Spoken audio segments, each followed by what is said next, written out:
Shakespeare, any Shakespeare play is so rich with characters and sublayers and so forth that if you're going to set any of his plays to an opera, you have to reduce it. You have to simplify it. You have to give up some things, some characters, some subplots, in order to conform to what opera can deal with in terms of how much material it can convey. So he did that, and I personally think he did a very good job of keeping the core of the play. He looked at the play with a very specific through a very specific lens and with a specific idea in mind, which was to focus on sensuality in a battle with a repression, sort of moral repression. And he writes in one of his writings that at that time in his life, that's what he saw in the play, and that's what he wanted to bring out almost single-mindedly. He pursued that aspect of the play.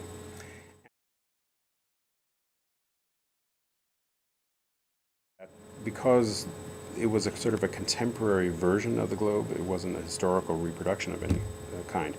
We were able to sort of look at it, all the pieces, through a more contemporary lens. It's like taking sort of the essence of the Globe Theater and what Shakespeare did, which was a very contemporary playwright, and all four of the operas were looked at through a more or less contemporary lens. So I think they're all set, all four operas are set in some version of our century. In the case of Liebesverbot, we looked at, we asked ourselves, what is a period that we can relate to, but yet it's far enough removed that it can still be a fantasy. And for us, that was the 1950s, because in the 1950s, you have this exact clash that's going on in the opera. There's a intense conservatism, and there is a burgeoning sort of explosion into rock and roll that's coming around, a decade later.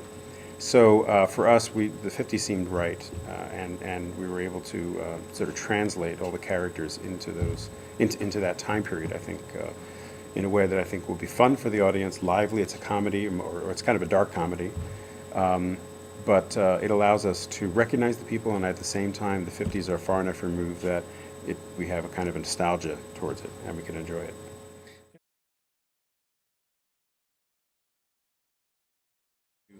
Yeah, I mean, I've done Tannhäuser and Fliegende Holländer are the only two Wagner operas that I've directed before.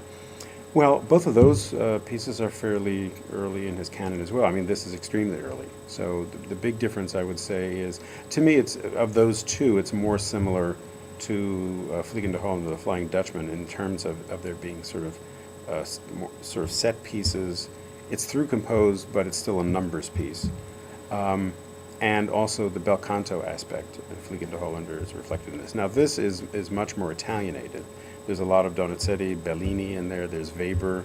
There are these sort of influences, musical influences, that are mixed together in his own special brew. And there are definitely recognizable Wagnerian traits as well. So it's fun to sort of see how he, at the age of 21, he already was developing his own language. But for this piece, he stated that he set out to write a very Italianate, or even he mentions a French opera in style and in sort of energy, and I think he's really achieved that. It sounds a lot like Donizetti, as I said, Bellini, and it's very lively. What drew me to it was the tremendous energy and vitality in the music. I mean, when I first got the CD to listen to it, I literally was blown away by the energy in the music, the sheer energy. The output of energy was spectacular. And I think, to me, that's the hallmark of the piece, is that vitality and vibrancy that he captures in this kind of sensual life in southern Italy.